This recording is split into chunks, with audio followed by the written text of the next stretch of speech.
እግዚአብሔር መጣ ወደ ሲና ተራራ ነው። እግዚአብሔር ወደ ተራራው ሲመጣ ተራራው ነደደ። ምዕመናን ነደደ። የሲና ድንጋዮች በነገራችን ላይ አሁንም ድረስ ከሰል ናቸው። የሲና ተራራ ድንጋዩ ከሰል። እግዚአብሔር በእሳት በጭጋግ በደመና ወረደ እና ተራራው መንቀጥቀጥ ጀመረ። ህዝቡ ፈሩና ወደ ሙሴ ዞረው ሙሴ ሙሴ ሆይ ከዛሬ ጀምሮ አንተ አናግረን እንጂ ማን ያናግረናል? እግዚአብሔር አለ። እኛ ግን ኃጢአት ሰርተን እኔ በቀጥታ ብነግረውስ ምን አይነት ድፍረት? ለምን መሰላችሁ እንደዚህ የምንዳፈረው? እግዚአብሔር ስለማይታይ የማያይ ይመስለናል። እስመ አይነ ሰብእ ያፈርሆሙ ይላል። የሰው አይን ይፈራሉ፣ የእግዚአብሔር አይን ግን ከሺህ ፀሐዮች በላይ እንደሚያበራ ያውቁ። እኛ ኃጢአት ስንሰራ እንዳያየን የምንፈራው ሰውን ነው። ግን ማን ያያል? ጨለማ ውስጥ ብትደበቅ ጨለማ በሱ ዘንድ አይጨልምም። ከሰማይ ከምድር ከብርሃን ከጨለማ መደበቅ አይቻልም። እግዚአብሔር በሁሉ ውስጥ አለ እና ኃጢአት ስንሰራ ያላሰብነውን እግዚአብሔር ንስሐ ሲሆን ነው ወይ የምንጠይቀው? ለሱ በቀጥታ ልንገረው። በአጭሩ ግን ምዕመናን በኦርቶዶክሳዊት ቤተክርስቲያናችን ትምህርት መጽሐፍ ቅዱስን መሰረት አድርጋ ንስሐ የምንገባው የምንናዘዘው 3 ጊዜ ነው። ስንት ጊዜ? 3 ጊዜ ነው። አንደኛ ለራሳችን። አንደኛ ለማ ለራሳችን። በዚህ በሉቃስ ወንጌል ምዕራፍ 15 ላይ ከአባቱ ቤት የጠፋው ያ ልጅ ታሪክ ተጽፏል። ይህ ልጅ አባቱን ንብረት ካወደመ በኋላ ባዶ እጁን ቀርቶ በአሳማ በረት ውስጥ ቁጭ ብሎ ሳለ ይላል ተጸጸተ፣ ወደ ልቡ ተመለሰ፣ ንስሐ ተሰማው። ይህን ጊዜ በአባቴ ቤት እንጀራ የሚተርፋቸው አገልጋዮች ስንት ናቸው? እኔ ግን እዚህ በኃጢአት በረሃብ እሰቃያለሁ። ስለዚህ አሁኑኑ ተነስቼ ወደ አባቴ እሄዳለሁ፣ እንዲህ ብዬ ነግረዋለሁ። አባቴ ሆይ በሰማይና በፊት በደልኩ፣ ከእንግዲህ ወዲህ ልጅህ ተብዬ ልጠራ አይገባኝም። ከአገልጋዮችህ አንዱ አድርገኝ እለዋለሁ አለ ይላል። ይህንን የተናዘዘው ለማን ነው? ለራሱ። ስለዚህ ምዕመናን ወደ ንስሐ አባት ከመሄዳችን በፊት ወደ እግዚአብሔር ይቅር በለኝ ከማለት በፊት ቁጭ ብሎ ሰው ራሱን መመዘን አለበት። ምን ሳረግ ነው ያልኩት? እስቲ ዛሬ እዚህ ቤተክርስቲያን ከመምጣታችን በፊት የት ነው ያልነው? ስራ ላይ ወይ ትምህርት ላይ ወይ ቤታችን ነው የሚሆን? ምን ስናደርግ ነው ያልነው? ማታ ማታ ነጋዴው ዛሬ ስንት አተረፍኩ ዛሬ ስንት ከሰርኩ ብሎ ቁጭ ብሎ ሂሳብ ያሰላ የለ? እስቲ በመንፈሳዊው ዛሬ ስንት አተረፍን ስንት ከሰርን? ነፍሴ ሆይ ዛሬ ከየትኛው እርሻ ነው የዋልሽው ይላል ቅዱስ ባስልዮስ ማር ይስሐቅ። ነፍሴ ሆይ ዛሬ የትኛው እርሻ ላይ ነው የዋልሽው? ለማን ስትሰሪ ዋልሽ? ለእግዚአብሔር ነው ወይስ ለሰይጣን ነው? ማንን ደስ አሰኘሽ? እስቲ ዛሬ በዋልነው ውሎ ማን ነው ደስ ያለው? እግዚአብሔር ነው ወይስ ሰይጣን? ምን ምን አደረግን ዛሬ? ምን ምን አወራን? ምን ምን አየን? ምን ምን ሰማን? የዛሬ ውሎህን ቁጭ ብለህ መመዘን አለብን።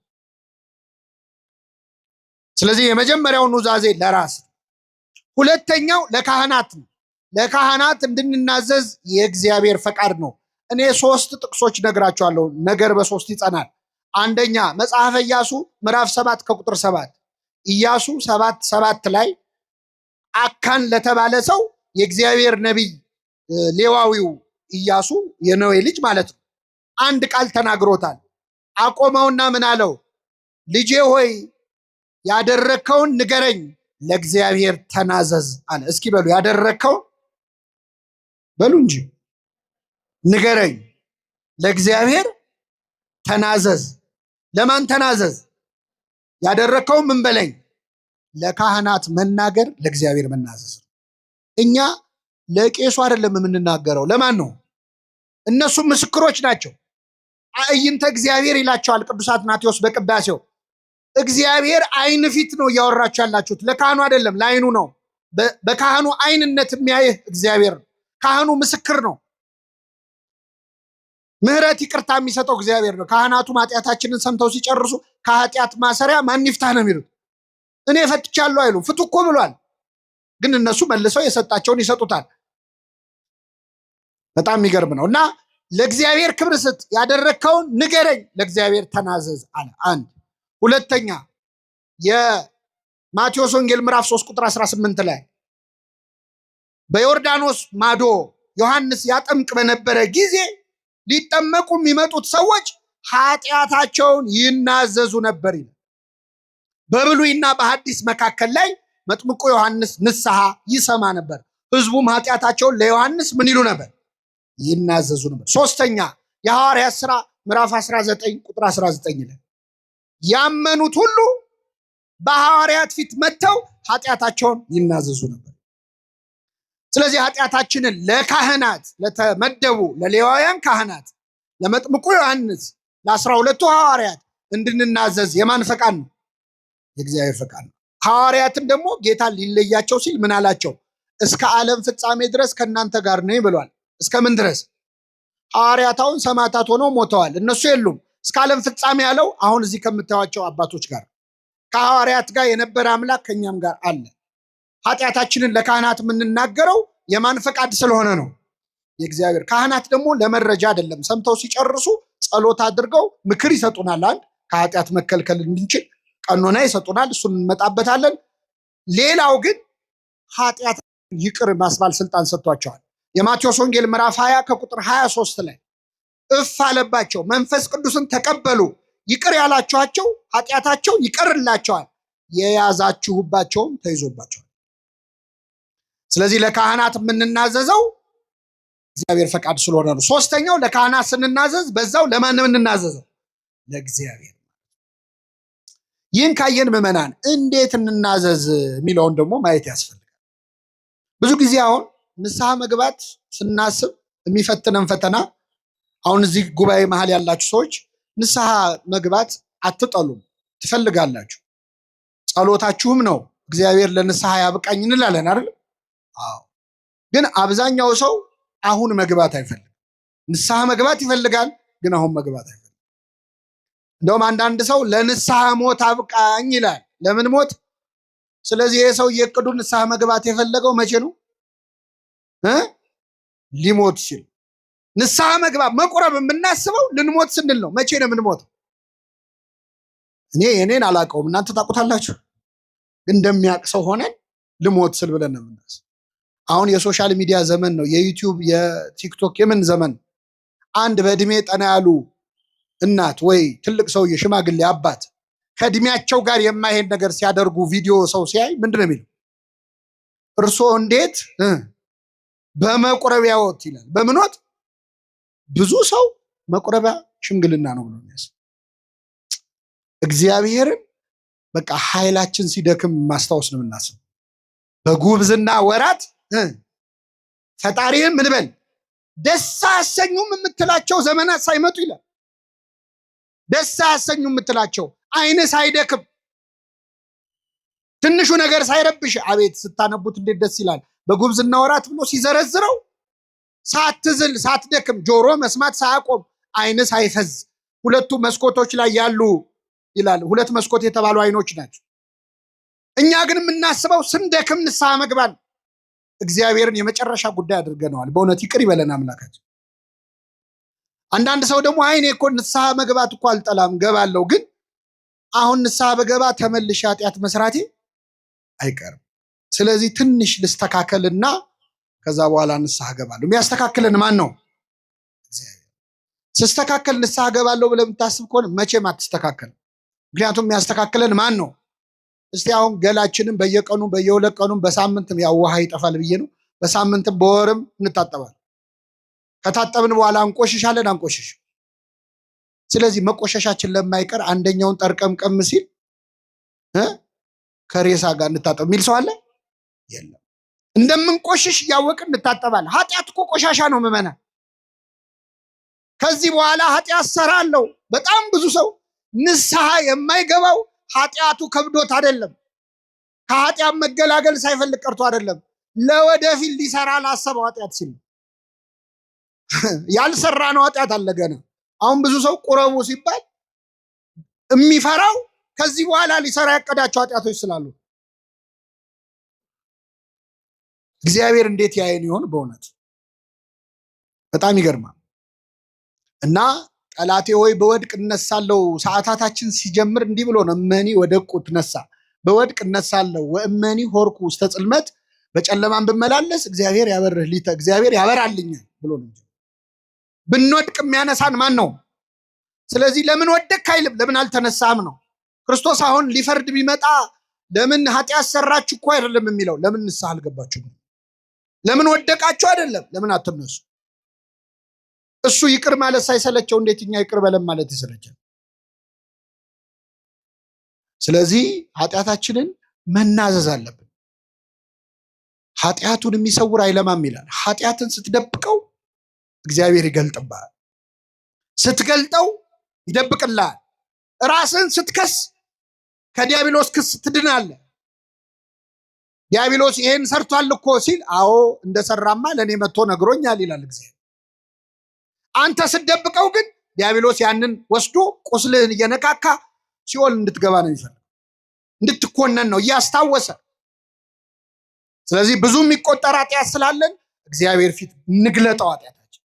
ኃጢአት ስትደብቅ እግዚአብሔር ይገልጥብሃል።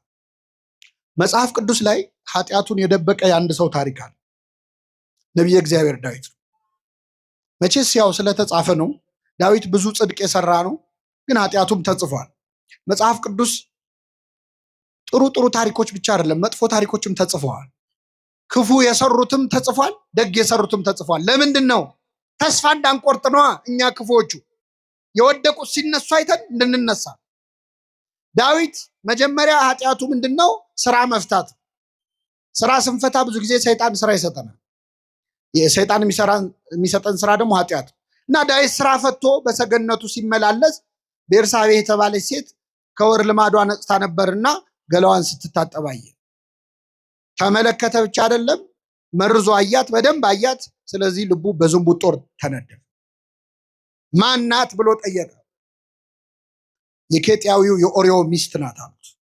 በቃ እዚህ ጋር ነው ታሪኩ ማብቃት ያለበት። የሰው ሚስት ናት ሲባል ያቆም ነበር። ዳዊት ግን አስጠራት።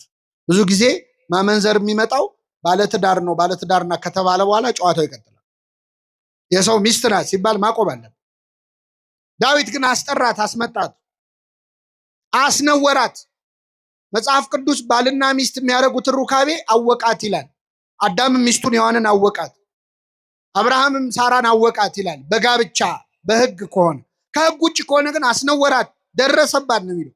ስራው አንድ ነው፣ እግዚአብሔር ግን ሁለት አድርጎ ነው የሚያየው። ስለዚህ አስነወራት። ይቺ ሴት በአጋጣሚ ከወር ልማዷ ነጽታ ነው አይደል ስትታጠብ የነበረው። ስለዚህ ጸነሰች እና ማርገዟን ላከችበት። አሁን አስቡት፣ ዳዊት የወታደር ሚስት ቀምቶ ደፈረ ቢባል ለስሙ ጥሩ ነው አይደል? ይችን ነገርማ ማረም አለብኝ ብሎ ኬጢያዊ ኦርዮን አስጠራው ከጦር ሜዳ። እቅዱ ምንድን ነው? መጥቶ ከሚስቱ ጋር ያድራል፣ ያው ጽንሱ ከሱ ነው ይባላል ማለት። አስጠራው። እንዴት ነው ጦሩ? እንዴት ነው? በላርፈት ትሄዳለህ፣ አሁን ወደ ቤት ግባና ራት ብላ፣ እንደው ከሚስት ጋር ተኛ ማለት ነው የቀረው ኃጢአቱን ለመሸፈን። ከቤተ መንግስት ምግብ ተላከለት። ብዙ ጊዜ ከቤተ መንግስት የሚላክ ምግብ ችግር አለ። በላ ጠጣ፣ ግን ውጭ አደረ። ዳዊት ሲሰማ ከውጭ ነው ያደረው። አስጠራው። ምን ነው? ምን ሆነ ነው ውጭ አደርካል? የእግዚአብሔር ታቦት በደጅ አድራ። የእስራኤል ወታደሮች ከጠላት ጋር እየተናነቁ እንዴት እኔ ከሚስቴ ጋር ገብቼ ተኛለሁ? እንዴት ከምኔ ጋር? ዳዊት እኮ ከሰው ሚስት ጋር ነው የተኛው። አይገርም? እንዴት ከሚስቴ ጋር ይላል። ከህግ ሚስቱ ጋር እኮ። እናም የእግዚአብሔር ታቦት በደጅ አድራ። አሁን ስለ ታቦተ ጽዮን ክብር ኬጢያዊው ኦርዮ ከአህዛብ የተመለሰው ተገዝሮ የተመለሰው ኦርዮ ለዳዊት ይንገረው።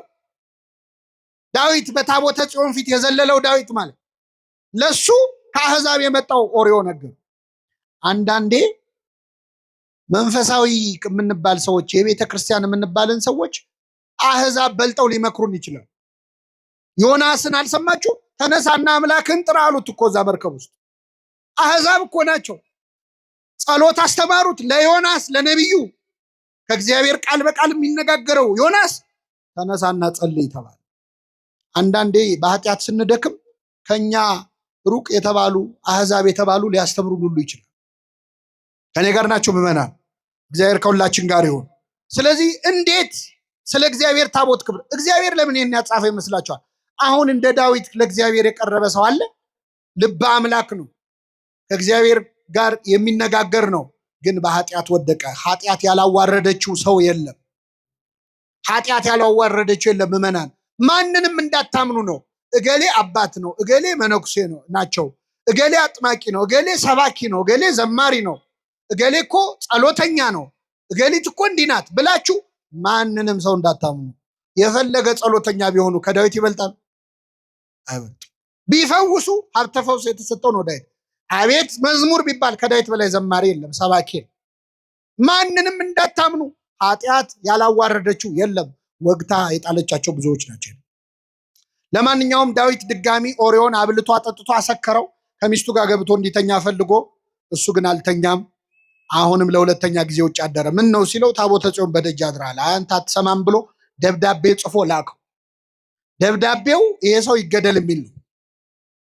ምስኪን ኦርዮ እንደ ባህራን የሞቱን ደብዳቤ እንደያዘው ባህራን፣ እንደ ይስሐቅ የሚሰዋበትን ተሸክሞ እንደሄደው፣ እንደ ክርስቶስ መስቀሉን እንደያዘው መገደያውን ደብዳቤ ይዞ ወደ ኤልያብ ወደ ጦር መሪ ወስዶ አሳየው። አየው፣ ሲያየው ይገደል ይላል። በጣም አዘነ። ግን የንጉሥ ቃል ነው፣ ምንም ማድረግ አይቻልም። የጠላት ጦር ግር ብሎ የሚመጣበት ቦታ ላይ ሄዱና ጥላችሁት ሽሹ አላቸው። እሺ ብለው ወዴት ነው የምትሄዱት? ታቦተ ጽዮንን ከድታችሁ እስራኤልን ከድታችሁ እያለ እየለፈለፈ ተደብድቦ ሞተ። ይህ ሁሉ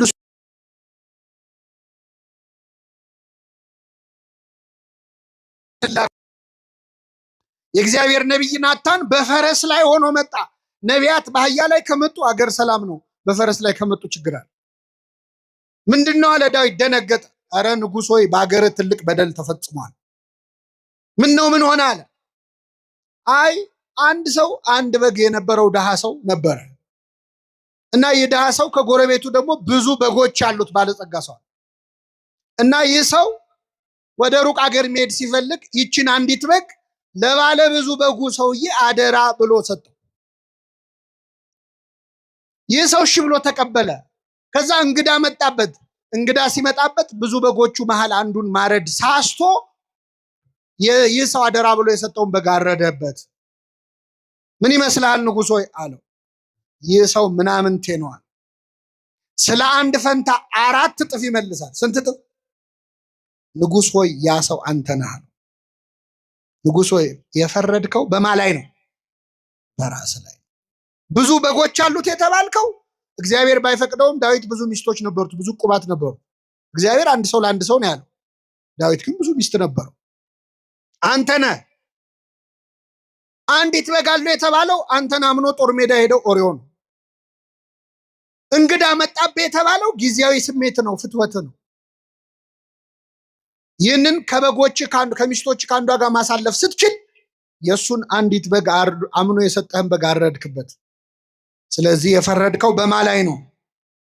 በራስ ላይ ነው። ይገርማቸዋል። ዳዊት ስለ አንድ ፈንታ ስንት እጥፍ ይመልስ ነው ያለ? አይሰማም። 4 እጥፍ መለሰለት እግዚአብሔር። እሱ አንድ ኦርዮን ነው አለ የገደለው። ዳዊት ከዚህ ሴት ከቤርሳቤ የተጸነሰው ልጁ ከተወለደ በኋላ በጠና ታሞ ዳዊት ማቅ ለብሶ ተንፈራፍሮ አልቅሶ ለምኖ እግዚአብሔር ግን አልፈቀደም። ያ ልጅ ሞተ። አንድ በሉ። 2 የዳዊት ወንድ ልጅ አምኖን የሚባል ሴት ልጁን ደፈረበት። ወንድም እህቱን ደፈረ። ይሄ በቁም መግደል ነው አይደለም? አዋረዳት። ዳዊት አዘነ። ስንት? 2 3 ይህ ደፋሪውን ልጅ ሌላው የዳዊት ልጅ አቤሴሎም እንዴት እህቴን ይደፍራል ብሎ ተነስቶ ይህን ደፋሪውን አምኖንን ገደለው። ስንት ሆነ? 4 አቤሴሎም ዳዊት ላይ አምጾ በጦር ሜዳ ሞተ። ስንት ሆነ? 4 አንዳንዴ እግዚአብሔር የማይሰማ መስሎን እንዲያርግብኝ እንዲጨምርብኝ ይላል። ይሰማል። እግዚአብሔር ይሰማል። አሁን ይህን ሁሉ ታሪክ ያነሳውን ለምንድን ነው? ዳዊት ሰው እስከ ማስገደል የደረሰው ኃጢአቱን ለመሰወር ነው። እና መጥቶ ገለጠበት። እግዚአብሔር ሲገልጥበት ምን አለ? አቤቱ እንደ ቸርነትህ መጠን ማረኝ። ዳዊት ጸሎት ያውቃል። አያችሁ፣ ሲያየው ኃጢአቱ አዋጠው። እንደ ኃጢአቴ መጠን አይደለም። እንደምን መጠን? እንደ ቸርነት መጠን ማረኝ። እንደ ይቅርታ ብዛት መተላለፌን ደምስሳል። በደሌ አያዋጣኝም፣ አንተ ፊት አያቆመኝም። ልትምረኝ የሚገባኝ አይደለሁም። እንደ ምሕረትህ ብዛት መተላለፌን ደምስስ፣ ከበደሌም ፈጽሞ ጠበኝ፣ ከኃጢአቴም አንጻኝ። እኔ መተላለፌን አውቃለሁና ይኸው አምኛለሁ። ኃጢአቴም ሁል ጊዜ በፊቴ ነው አለ። የሰራሁትን ኃጢአት አልረሳውም፣ ሁሌ ያስታውሰዋል። አንተን ብቻ በደልኩ አለ። ንጉሥ አድርገህ ሾመኛል፣ ከኔ በላይ አለቃ የለም። አንተን ያለው አንተን ብቻም በደልኩ። ብበድልስ አንተን መሐሪውን አይደል? ይቅር ባዩን አይደል ወይ? አንተን እኮ ነው የበደልኩት። በፊትህም ክፋትን አደረግኩ፣ በነገርህ ትጸድቅ ዘንድ በፍርድም ንጹሕ ትሆን ዘንድ። ሁሉ ይበድላል ብለህ የተናገርከው እውነት ሆኖ ይገኝ ዘንድ ይኸው እኔም በድዬ ተገኘሁ። ሁሉም ለካ የረከሰ ነው አለ ዳዊት። ይህንን ሁሉ ኃጢአት ውስጥ የገባው ግን ኃጢአቱን ለመደበቅ ነው። ኃጢአቱ ተደበቅ አልተደበቀም። እንኳን ሊደበቅ ይኸው የብስራተ ገብርኤል ምዕመናን ቁጭ ብላችሁ የዳዊትን ኃጢአት እየሰማችሁ ነው አይደል? የሰው ሚስት እንዲያርጎ እኔ ገና ሌላ ደብሬ እጄ ይናገራል። እሱ የዛ ዘመን ሰው እንዳይሰማ ነው የፈለገው አይደል? መማሪያ ያደረገው እግዚአብሔር። መማሪያ ከመሆን ይሰውረን። አይገርምም? የዘር ሐረጉ እንኳን ሲዘረዘር መች ለቀቀው? አብርሃም ይስሐቅን ወለደ፣ ይስሐቅም ያዕቆብን ወለደ ብሎ እሴይም ዳዊትም ከኦሪዮ ሚስት ሰሎሞንን ወለደ ይላል። ከማን ሚስት እስቲ በሉ? ከኦሪዮ ሚስት ማንን ወለደ? ሰሎሞንን ወለደ። እዚህ ውስጥ ዳዊትንም የኦሪዮ ሚስትንም እግዚአብሔር እንዳዘነባቸው ያሳያል። ዳዊትን ከኦሪዮ ሚስት ብሎ በኃጢአት መውለዱን ገለጠበት። የኦሪዮ ሚስት ደግሞ ምንድነው ጥፋቷ ካላችሁ፣ ባሏን ከገደለ በኋላ አልቀጠለችም፣ ከባሏ ገዳይ ጋር ኖራለች። ስለዚህ ይህ ደግሞ ጥፋቷ ስለሆነ ስሟ ወንጌል ላይ ይጻፍ ዘንድ አይገባትም። የማን ሚስት አላት? የኦሪዮ ሚስት። የኦሪዮ ሚስት አላት። ኃጢአትን ስትደብቀው እግዚአብሔር ይገልጥባል፣ ስትገልጠው ይሸፍንልሃል። እግዚአብሔር ኃጢአታችንን ይሸፍንል። እንዲሸፍነው ግን መግለጥ አለብን። ንስሐ አባቶቻችሁ ጋር ቀርባችሁ ምን ይሉኝ ይሆን አባ፣ እንደው ይታዘቡኝ ይሆን ምናምን፣ እንደው ለሌላ ሰው ቢናገሩ። ሲጀመር ካህን አዲስ ኃጢአትም አንሰራም እኛ፣ ብዙ ክሬቲቭም አይደለን በነገራችን። የሁሉም ሰው ኃጢአት አንድ አይደለም። ሁለተኛ መተህ የምትናገረው ለካህኑ አይደለም። ለማን ነው? እግዚአብሔር። ምን ቸገረ? ተናገረው፣ ተበቀለው ሰይጣንን። አንተ ላይ የሰራውን ያቆሰለህን ቁስል ገልጣ አሳየው ለካህኑ። እንዲህ አድርጎኛል ብለህ እግዚአብሔር ፊት አሳየው። ሕፃን ሆነን ትዝ ይላችኋል፣ ስንመታ ወላጆቻችን ጋር መተን የተመታንበትን ቦታ እዚህ ጋር ተመታው ብለን እንደምናሳየው ንስሐ ስትገቡ ሰይጣን የመታችሁን ለአባታችሁ ለእግዚአብሔር እያሳያችሁ፣ እዚህ ጋር ነው የቆሰልኩት፣ እዚህ ጋር ነው የታመምኩት። ሰይጣን ያፍራል። ስንት ዓመት አንተ ላይ የገነባውን የኃጢአት ግንብ ስትናዘዝ ይፈርስበት። አንተም ሰላም ታገኛለህ። ናዘዘ አረጋጋ ነው። ኑዛዜ መረጋጋት ነው። ሰላም ታገኛለህ፣ እረፍት። ስለዚህ ኃጢአተኛ ሆነን ለምን ትዕቢተኛ እንሆናለን? ለምንድን ነው ገጽታችን የሚያሳስበን? ለምንድን ነው ጥሩ ሆኖ መታየት የሚያሳስብህ? እግዚአብሔር ፊት ብታጋልጠው ራስህን በመላእክቱ ፊት ከመዋረድ ትድናል። በፍጥረት ሁሉ ፊት ኃጢአት ከሚገለጥ በፈጣሪ ፊት ቢገለጥ ይሻላል። በሰው እጅ ከመውደቅ በማን እጅ መውደቅ ይሻል? እግዚአብሔር በሱ እጅ እንድንወድቅ ይፍቀድልን። አሁን አንዳንድ ሰው ንስሐ አባቱ ጋር ይመጣና ቅኔ የሚቀኝ ሰው አለን። ሲናዘዝ ራሱ ለቄሱ እንዳይገባ አድርጎ። አንዳንዱ ብልጥ ለመሆን ይሞክራል። አባ እኔ በቃ እንደው ባጭሩ ኃጢአት የተባለውን በሙሉ ምን ብያለሁ? ሰርቻለሁ። እንደዚህ ይቻላል? አይቻልም። ሐኪም ቤት ሄደ ዶክተር ባጭሩ በሽታ የተባለውን በሙሉ ታምሜያለሁ ትላል። ይሸቀሽቀኛል፣ ይወጋኛል ነው አይደል? በሽታውን የደበቀ ምን የለውም፣ ኃጢአቱን የደበቀም ስርየት የለው። እግዚአብሔር ኃጢአታችንን ለመግለጥ ያብቃል። ስንገልጠው ይሸፍነዋል፣ ስንሸፍነው ግን ይገልጠዋል። ይህን ካልን ለመጨረሻ አባቶቻችን ካህናት ፊት ስንናዘዝ፣ ሌላው ካህኑ ኃጢአት ይሰራ የለ ወይ? እንዲያደርጉ የለ ወይ? ካህናት ራሳቸው እንዲየሰሩ አሁን ለአንተ ይቅርታ ያሰጣሉ ወይ ይላል ሰይጣን። አውቆ እኮ ያውቀዋል እኮ። ካህናት የሚሰጡት አገልግሎት ከኃጢአትና ከጽድቃቸው ጋር አይገናኝም። ቅዱስ ባስልዮስ ካህናትን በማህተም ይመስላቸዋል። ማህተም ሁለት ማህተም ቢኖር ይላል፣ አንዱ የብረት አንዱ የወርቅ ቢሆን እላዩ ላይ የንጉስ መልክ ቢኖረው፣ የንጉሱ መልክ አንድ አይነት ከሆነ ቀለም ነክረ ስትመታው የማህተሙ ስዕል የትኛው የወርቅ የትኛው የብረት እንደሆነ ማወቅ ይቻላል? አይቻልም። በኃጢአተኛ ካህንና በንጹህ ካህን መሃልም ያለው ልዩነት ይሄ ነው። የወርቅ ማህተም የተባለው የኃጢአተኛ ካህን ነው፣ ንጹህ ካህን ነው። የብረት ማህተም የተባለው ኃጢአት ያለበት ካህን ነው። የሚሰጡት አገልግሎት ግን ስንት ነው? ምክንያቱም በካህናት አድሮ የኃጢአት ይቅርታ የሚሰጠው ማን ነው? እግዚአብሔር ይፍታ ነው ያሉት። እኛኛውም አባት ጋር ብትሄድ የሚፈታህ እግዚአብሔር። ሰይጣን ግን አውቆ ካህኑን እንድትጠራጠር ያደርጋል። የመጨረሻው ዘመን አንዱ ዲያብሎስ የሚሰራው እስከ ቅትለተ ዘካርያስ የካህናት መገደል ድረስ ይደርሳል። ካህን አሁን እንዲጠላ ሰይጣን የማይሰራው ነገር ከቅዱስ ፓትርያርኩ አንስቶ ካህናትን እንድንጠላ እኔ ቄስ አልወድም የሚሉ ኮስተር ብለው ደስ ብሏቸው የሚሉ ሰዎች ያሉት ሰይጣን ሆን ብሎ የሚሰራው ካህንን ሲያጣላ ንስሐ እንደማትገባ ስለሚያውቅ ብዙ ሰው ንስሐ እንዳይገባ ከካህናት ጋር ከስጋ ወደሙ ከቅዳሴ እንድትርቅ ካህኑን ያጣላል። እረኛውን እመታለሁ በጎቹም ይበተናሉ የሚለውን ለመፈጸም የፈለገ ብንበድል ካህናት ቢበድሉ በእነሱ የኃጢአት ይቅርታ የሚሰጠው ማን ነው? እግዚአብሔር። እንደዚህ አድርጋችሁ አስቡ። እንዲህ ብታስቡ ነው የምትጠቀሙት። በዚህ በቅዱስ ጳውሎስ መልእክት ትርጓሜ ላይ አንድ ጆሮ የሚከብድ ታሪክ ተጽፏል። አንድ ሰውዬ ንስሐ አባት ይዛል እና በጣም ባለጸጋ ሰው ነው። ሀብት ንብረት የሞላ የተረፈው ነው። ከዛ ንስሐ አባት ይዛል። እኛ አባት ደግሞ በጣም የገንዘብ ፍቅር ያላቸው ነበሩ። ካህን ሆኖ ገንዘብ በጣም የሚወድ ሊኖር ይችላል አይችል። ከመጀመሪያዎቹ 12 ካህናት አንዱ ይሁዳ ጌታውን እስከ መሸጥ የደረሰው በምንድን ነው? በገንዘብ ነው። ሌባ ነበር ይላል ዮሐንስ ወንጌል። ይሁዳ ሌባ ነበር፣ ግን ክርስቶስ ገንዘብ ያዥ አደረገው። እንዴት ነው ሌባ መሆኑን እያወቀ ለምን ገንዘብ ያዥ አደረገው? አሁን እኛ ሌባ መሆኑን የምናውቀውን ሰው ዘበኛ እናደርጋለን? ኧረ እኛ አስተውት። ሌቦች ራሳቸው ሌቦች ዘበኛ ሲቀጥሩ የሚቀጥሩት ሌባ ነው ታማኝ ሰው ፈልጉልኝ ይላሉ። እነሱ እኮ ሌቦች ነው። ለምንድን ነው ክርስቶስ ሌባ መሆኑን እያወቀ ገንዘብ ያዥ ያደረገው? ቤተ ክርስቲያን ሙዳይ ምጽዋቷን በሚዘርፉ ሰዎች እድሜ ልክ እንደምትሰቃይ ለማሳየት። እኔ ያለውም ሌባ ነበረ እንዳትደነግጡ እያለ ይኖራል ሌባ ለወደፊቱ። ይሁዳ ጌታውን በ30 ብር ሸጠ። በሱ ቤት ክርስቶስን የሸጠ መስሎታል። በ30 ብር የሸጠው ግን የራሱን ነፍስ ነበር። የራሱን ነፍስ ነው። ጌታ ምኑ ይሸጣል? የራሱን ነፍስ 30 ብር መዘነላት። ያቺ ሴት 300 ዲናር የሚያወጣ ሽቶ አምጥታ እንደ ተራ ነገር አፈሰሰችው። ያቺን ሴት ይሁዳ ተቃውሟን ነበረ። ለዛች ሴት 300 ዲናር ከጌታ ፊት ተራ ነገር ነው ብላ 300 ዲናሩን ጣለች። ጌታ ይበልጣል ብላ።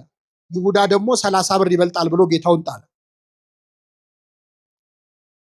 ገንዘብ ይወዱ ነበር። ንስሐ አባት ሁኑኝ አላቸው። ሰውየው ባለጸጋ ነው፣ እሺ ብለው ተቀበሉት። ከዛ ጥቂት እንደቆዩ ሊያማክሩት መጡ። እንደው እባክህ አንድ ችግር ገጠመኝ። ምን ነው አላቸው። የእርሻ መሬት አለኝ፣ ግን ገበሬዎች የሉኝም፣ በደንብ የሚያርሱልኝ የሉኝ እና ከገበሬዎች አንዱን ላክልኝና የኔን መሬት ይረስልኛል። እሺ ችግር የለም ብሎ ገበሬ አዘዘላቸው። የንስሐ አባት መሬት ማሳረስ ቀርቶ መጽሐፍ ቅዱስ ላይ ቤት ሰርቶ ይሰጣል። ለንስሐ አባቶቻችን ይህን ተራ ነገር ብናደርግ ለነሱ ከሚሰጡን አንጻር ምንም ነው እና ቤት ገዝቶ ሁሉ ይሰጣል። እና ይህ ሰው ገበሬውን ላከላቸው። ከዛ ሲያርስ ቆየ። ገበሬው እያረሰ ያለ አንድ ነገር አገኘ። የንስሐ አባትየው መሬት ላይ የተቀበረ በድስት የተቀበረ ወርቃይ ቆፍሮ ሲያወጣ ወርቅ ነው። መልሶ ቀበረውና እሳቸው ጋር መጥቶ ባለጸጋው ጋር መጥቶ ኧረ የንስሐ አባት መሬት ላይ እኮ በጣም ብዙ በኪሎ የሚመዘን ወርቅ አገኘዋል። ያየ ሰው አለ? የለም። ለሌላ ሰው ነግራል? አልነገርኩም። በል እንደዛ ከሆነ ወርቁ የተገኘው እሳቸው መሬት ላይ ስለሆነ ወርቁ የሚገባው ለእሳቸው ነው፣ ሄደ ንገራቸዋል። እሺ ብሎ የገበሬ ሄዶ ንስሐ አባትየው ጋር የእርሶ መሬት ላይ ወርቅ አገኘው አላቸው። ገንዘብ ይወዳሉ ብያቸዋለሁ። በጣም ተደሰቱ። የታረከው አሉት። ቀብሬዋለሁ። በጣም ጥሩ፣ በቃ ያለበትን ታሳየኛለህ፣ ማታ እንገናኛለን፣ ግማሹን ላንተ አካፍልሃለሁ አሉ። እሺ ተባባሉ፣ ተስማሙ። አሁን እኚህ ሰው ግማሹን አካፍለዋለሁ ካሉ በኋላ ቁጭ ብለው ሲያስቡት እኔ ግን ምን ነክቶኝ ነው ግማሹን አካፍላለሁ ያልኩት? በአፌን ይበላኛል ማለት ጀመሩ። ሩቡን እንኳ ብለው ምን አለ እስቲ። ሰይጣን ልባቸው ውስጥ ገባ። ሲብከነከኑ አሉ ማታ ላይ ገለዋለሁ ብለው ወሰኑ። ከዛ የተቀበረበትን ቦታ አሳያቸው።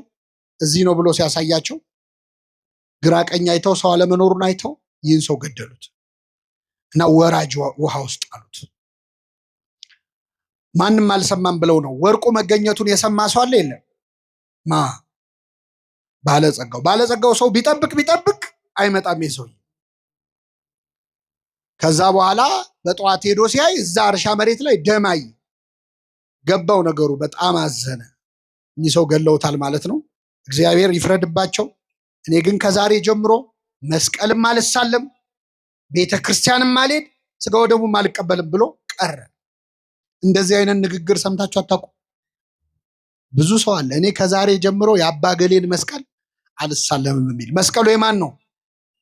እኔ አቡነ ገሌን፣ የአባ ገሌን፣ ቄስ ገሌን እኔ አይጥሙኝም የሚል ሰው አለ። መስቀሉ እኮ የክርስቶስ ነው።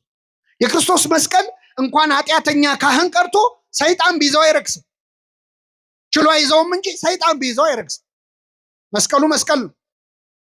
ስጋው ደግሞ አልቀበልም፣ እኔ ካህን አልወድም።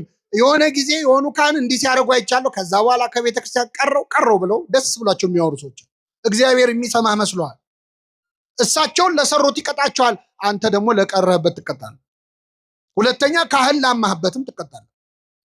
እግዚአብሔር የፍትህ አምላክ ነው። ኃጢአት በኃጢአት አያጣፋም። የሆኑ አባት እንዲያረጉ ብለህ የምትድን መስሏል። እሳቸውን ስላረጉበት ይቀጣቸዋል፣ አንተን ስላማህበትና ስለቀረህበት ይቀጣል።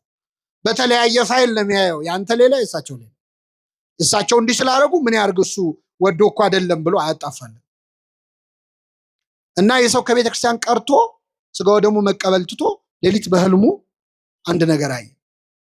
እልም ባለ በረሃ ላይ ውሃ ጥም ጉሮሮውን እያደረቀው በአሸዋ እና ከላይ ፀሐይ ላይ እየሄደ ያያል ብቻውን። ከዛ ሲሄድ ውሃ ጥም በጣም አስቸግሮት ኮለል ብሎ የሚፈስ የውሃ ድምፅ ፏፏቴ ይሰማል። ከዛ ድምፁን ተከትሎ ሲሄድ እውነትም ንጹህ ውሃ ኮለል ብሎ ይፈሳል። ተጠምቶ ስለነበር እጁን ዘረጋ ውሃውን ሊጠጣ፣ ግን አልደረሰበትም። ፏፏቴው ተሳበ፣ አልደረሰበትም። ከዛ አንድ ሰውዬ መጣና በንጹህ የወርቅ ዋንጫ ጽዋ፣ ንጹህ የወርቅ ጽዋ ቀዳና ውሃውን እንካጠጣ። ጽዋው ንጹህ ነው፣ ውሃው ንጹህ ነው። ግን እንካጠጣ ያለው ሰውዬ በጣም በሚዘገንን መንገድ ቁስል በቁስል ነው፣ ቆስሏል ሰው። ውሃው ግን ንጹህ ነው፣ ሰውየው ግን ቁስለኛ ነው። አይ ሰውየው አልነካውም፣ ውሃው ንጹህ ነው፣ እሱ ቢቆስል ምን ችግር አለው፣ በቃ ልጠጣ ብሎ አፉን ሲከፍት ከእንቅልፉ ነቅ። ኮለል ብሎ ሲፈስ ያየው ውሃ የህይወት ውሃ እኔ ነኝ ያለ የክርስቶስ ስጋና ደም ነው። ቁስለኛው ሰው ኃጢአተኛው ካህን ነው። የኃጢአተኛው ካህን ቁስል የስጋው ደሙን ንጽህና ሊያሳድፈው አይችልም። እንደዚህ አድርጎ ለማሰብ እግዚአብሔር በቸርነቱ ይርዳል። የመጨረሻው ካህናት ንስሐችንን ከሰሙ በኋላ የሚሰጡን ቀኖና አለ። በነገራችን ላይ ለካህናት የምንናዘዘው እግዚአብሔር ይፍታ እንዲሉም ብቻ አይደለም። ኃጢአቱን ይሰሙና ከዛ ኃጢአት የምንላቀቅበትንም መንገድ ያማክሩናል። አንድ ሰው ስርቆት ከሆነ የሚጸናበት መጽውት ይባላል። በሰረቀበት እጁ ምን እንዲሰጥ። ዝሙት ከሆነ የሚጸናበት ጹም ይባላል። ስገድ ይባላል፣ ሰውነቱን መግዛት እንዲችል። ስንፍና ከሆነ ይሄን ያህል እግር መንገድ ሂድ ሊባል ይችላል። በጠዋት ተነስተ እንዲያርግ ሊባል፣ ጠበል ተጠመቅ ሊባል ይችላል። ካህናት የሚሰጡ ቀኖና ቅጣት አይደለም፣ ሕክምና ነው። መድኃኒት የሚሰጠው ለቅጣት ነው አይደል? ለሕክምና። እና ለምሳሌ የሚሰጥ ቀኖና አለ፣ ጾም አለ፣ ጸሎት አለ፣ ሌላስ ስግደት አለ፣ ምጽዋት አለ፣ ፈውስ መንፈሳዊ የሚባል መጽሐፍ አለ በቤተክርስቲያናችን። ብዙ አይነት ነው የቀኖና። ካህኑ ሊቆጣ ይችላል። እኛ መቼስ አሁን ካህናት ቢቆጡን እንዴ ቁጣው ምን አመጣው ብለን አንመጣም። አንዳንድ ሰው ጥያቄም ብሎ ይጠይቀናል። ንስሐ አባቴ ስናዘዝ ኃጢአቴን ፊታቸውን ክስክስ ያደርጉብኛል እና ጀብዱ ነው እንደ የሰራው ይሳቁልን። ኃጢአት እኮ ነው የምትነግራቸው፣ መገሰጽ አለባቸው። ይቆጣሉ፣ ተቆጡ፣ ኃጢአትን አታድርጉ ብሏል። ስለዚህ ይቆጣሉ፣ ግን ይራራሉ። ካህኑ የሚገስጹ ከኃጢአቱ እንድትላቀቅ ነው፣ ጠልተው አይደለም። መድኃኒት እያቃጠለ አይደል የምትቀባው፣ ቁስልህን እንዲፈውስ ነው። ስለዚህ ተቆጥቶ በጣም ያስጨንቁ ማለት አይደለም። ግን ካህናት ሊገስጹን ይችላል፣ ሊቆጡን ይችላል፣ ና ሊሉ ይችላል፣ ሂድ ሊሉ ይችላል። በዛ በእርምጃ ውስጥ ከእግዚአብሔር እንድትቀርብ ነው፣ ስንፍና እንዲለቅ ነው። ጠበል ተጠመቅ ሊሉ ይችላሉ፣ እስከዚህ ሰዓት ጹም ሊሉ ይችላሉ። ዓላማው ግን እኛን ከኃጢአት ማላቀቅ ነው። በኋላ ሄደ ቴራፒስት ጋር ሳይኮሎጂስት ጋር መከራን ከምታይ ካህኑን ሰምተ ያሉን ብታደርግ እግዚአብሔር የበለጠ ረድኤት ይሰጣል። ዓላማው ሰውየውን መፈወስ፣ ፈውስ መንፈሳዊ ከኃጢአት ከሱሱ ከልማዱ መላቀቅ እንዲችል እና የሚሰጠው ቀን ነው። አሁን እኛ የሚመስለን ብዙ ኃጢአት ያለበት ሰው ብዙ ስገድ የሚባል፣ ትንሽ ኃጢአት ያለበት ሰው ደግሞ አይ አንተ ችግር የለውም ትንሽ፣ እንደዚህ የሚባል ነገር የለም። ካህናቱ አይተው ተመሳሳይ ኃጢአት ሰርተን የተለያየ ቀኖና ሊሰጡን ይችላሉ፣ የሰውየውን ታሪኩን ስለሚያውቁ። ለምሳሌ በጣም ብዙ ኃጢአት ላለበት ሰው ትንሽ ስገድ ሊሉት ይችላሉ። ለምን? ብዙ ስገድ ካሉ ደንግጦ እንዳይጠፋ፣ ሁለተኛ ችሎ ከሰገደ ደግሞ እግዚአብሔር ይቅር ያለኝ በስግደቴ ነው እንዳይል። እንደውም አንድ አባት በጣም ብዙ ኃጢአት የሰራ ሰው መጣና ነገራቸው። ሲነግራቸው 3 ስገድ አሉት። ስንት? 3000 ነው 300 ነው አለ። አይ 3 ስገድ ሰገደ። እግዚአብሔር ይፍታ ሄዳሉ። አላመነም ሄደ። እና ያው ለታሪኩ እንዲመች ነው፣ እግዚአብሔር የማያውቀው የለም። ጌታ ተገልጦ ለምንድን ነው 3 ብቻ ስገድ ያሉት አላቸው። ሲላቸው ጌታ ሆይ 3 ስገድ ያልኩት እኔ ጨካኝ ሆኜ ነው፣ አንተ ብትሆን ኖሮ ኃጢአት ተሰረየችልህ ብለህ በነፃ ምን ትለው ነበር? ታሰናበት። የኛ ኃጢአት ከእግዚአብሔር ምሕረት ይበልጣል አይበልጥም? የእሱ ምሕረት እንደ ባህር ነው፣ ባሕረ ምሕረት ይባላል እግዚአብሔር። የኛ ኃጢአት እንደ ደም ጠብታ ነው። ባህር ላይ ደም ጠብ ቢል ባህሩ ደም በደም አይሆንም። ስለዚህ ኃጢአታችንን ወደ ጥልቁ ይጥላል ያለው ሆሴ ይህንን ነው። ወአስጥምኒ ውስተ ቀላየ ምሕረቱ ለበኩርኪ ይላል አባ ጊዮርጊስ። ወደ ልጅሽ ወደ ምሕረቱ ባህር ጨምሪኝ ይላታል እመቤታችን። እግዚአብሔር ወደ ምሕረቱ ባህር ይጨምረን ሁላችን። ኃጢአታችንን አርቆ የምሕረቱ ባህር ውስጥ ይጨምረናል። ያን ጊዜ የኛ ኃጢአት ትንሽ ይሆናል። ዳዊት ለዚህ ነው እንደ ምሕረት ብዛት ያለው። ምሕረት ብዙ ስለሆነ የፈለገ ብበድልም ኃጢአቴ ግን ከምሕረት አይበልጥም፣ ምሕረቱ ብዙ ነው እና እዛ ውስጥ ደብቀው ሸሽገው ብሎ መለመን ማለት እና ካህናት የሚሰጡን ቀኖና ለቅጣት አይደለም የሚመስለን። አሁን እኛ ደሞዝተኛ የሆነ ገንዘብ ያለው ሰው ምጽዋት የሚሰጠው፣ ሀብታም የሆነ ሰው ይህን ያህል ብር አስገባ የሚባል፣ ድሃው ደግሞ ገንዘብ ስለሌለው ጹም፣ ጸልይ፣ ስገድ የሚባል በፍጹም። እንደውም በተቃራኒ ቤተ ክርስቲያን ገንዘብ ላለው ሰው ገንዘብ ስጥ አትልም ቀኖና ላይ። ለምን? ገንዘብ ያለው ሰው ገንዘብ ስጥ ቢባል ይከብደዋል። እንደውም እንደ ቀረጥ እንደ ታክስ ይከፍላል ማለት ነው። የፈለገውን ኃጢአት እየሰራ እያመጣ ብሩን መዥረጥ ነው ያለው። ስለዚህ እሱን ስገድ ነው መባል ያለበት፣ ጹም ነው መባል ያለበት። መመጽወት አይከብደውም። መጾም መስገድ ግን ሀብት ንብረት ላለው ሰው ይቸገራል። ስለዚህ አንተን ጹም ትለዋል። ድሃውንስ? ድሃውን ደግሞ መጽውት ትለዋለች። ድንጋይ ተሸክሞም ቢሆን ይመጽውት፣ ያን ሲያደርግ ከኃጢአት እንዲከለከል ነው። ድሃውን ጹም ብትለው ይከብደዋል? ይከብደዋል? በዛው ቀጥል ነው አይደል? ስለዚህ ለድሃ አይደል፣ ዓላማው ግን ወደ እግዚአብሔር ማቅረብ። በዚህ በዜና አንድ ታሪክ ልንገራችሁና አበቃለሁ። አንድ ሰው ኃጢአት ሰርቶ ንስሐ ሊገባ ወደ ካህን ይመጣል እና ይህ ሰው የሰራው ኃጢአት ሰው መግደል ነው። የገደለው ደግሞ አንድ ሰው አይደለም፣ 7 ሰው ነው የገደለው። ስንት ሰው? 7 ሰው። ከዛ ይመጣና ለካህኑ 7 ሰው ገደልኩ ብሎ ይናዘዛል። እንግዲህ ካህናት እንደነገርኳችሁ ለሐኪም በሽታ ብርቁ እንዳልሆነ ለካህናትም ኃጢአት ብርቃቸው አይደለም፣ ያውቁታል። ግን በአጋጣሚ ሆኖ ይህ ሰውዬ ሊናዘዝ የመጣው ገና ከተሾሙ ዓመት ያልሞላቸው ቄስ ጋር ወጣት ናቸው እና መጥቶ 7 ሰው ገድያለሁ ሲላቸው በስመ አብ ወወልድ ወመንፈስ ቅዱስ። ከዛ አደነጋገጣቸውን ሲያይ እኚህ ሰውዬማ ለፖሊስ አሳልፈው ይሰጡኛል ብሎ እሳቸውንም ገደላቸው። ስንት ሆኑ? አሁን ትንሽ ቀን አረፍ አለና ደግሞ መልሶ ቆጨው። አይ ንስሐማ መግባት አለብኝ ብሎ ሌላ ካህን ጋር ሄደ። አባቴ 7 ሰው ገደልኩ፣ 7 ገደልኩ ብዬ ስናገር ሲደነግጡ እንዳያጋልጡ ብዬ እሳቸውንም ገደልኩ፣ በድምሩ ስንት ሰው ገድያለሁ አላቸው። እኚህ ካህን በጣም አረጋዊ ናቸው፣ ልምድ ያላቸው ናቸው። ውይ ይህች እኮ በጣም ቀላል ነች፣ ይሄን ያሳሰበ ኧረ አይዞ አሉት። ምክንያቱም 9ኛ እንዳይሆኑ ሲያዩት ሰውየው አያዋጣም አይደል? ይሄን ያሳሰበ ይሄ ሰይጣን ነው፣ እንደውም አይዞ አንተ ጠበል ነው መጠበቅ ያለበት፣ ጠበል አጠምቃለሁ ትሄዳለህ አሉት። ደስ አለው። ከዛ ና አሁን ነው እንደውም ማጠምቅ ብለው ይዘውት ወደ ሆነች ዋሻ ወሰዱት። ከዛ ጉድጓድ አለ፣ ጉድጓድ ውስጥ ውሃ ወርደህ ታመጣለህ፣ ጠበል አጠምቃለሁ፣ ይለቃል፣ አይዞህ አሉት። ደስ አለው። በገመድ አወረዱት። ገባ። ውሃ ሊቀዳ ወደ ውስጥ ሲገባ ውሃ የለም። ጉድጓዱ በጣም ረጅም ነው። ታች ነው የገባው። ሲፈልግ የለም ውሃ። ሲመለስ አባ ገመዱን ሰብስበውታል። አንተ እዛው ነው መቆየት ያለብህ አሉት።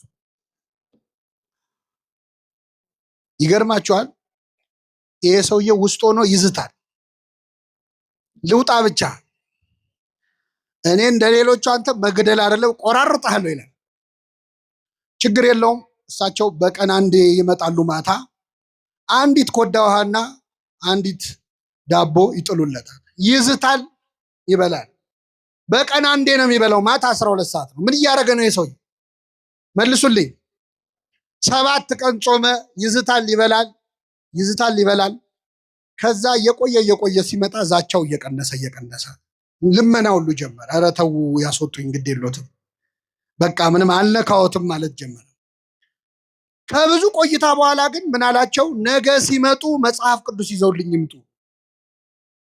እዚህ መቆየቴ ካልቀረ ቁጭ ከምላልና መጽሐፍ ቅዱስ ተሰጡ።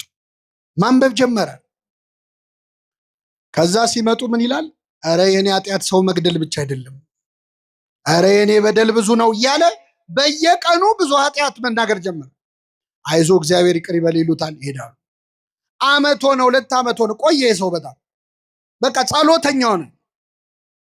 ከብዙ ጊዜ በኋላ እኛ አባት ሲመጡ የሰውዬ እዛ ጉድጓድ ውስጥ የለም።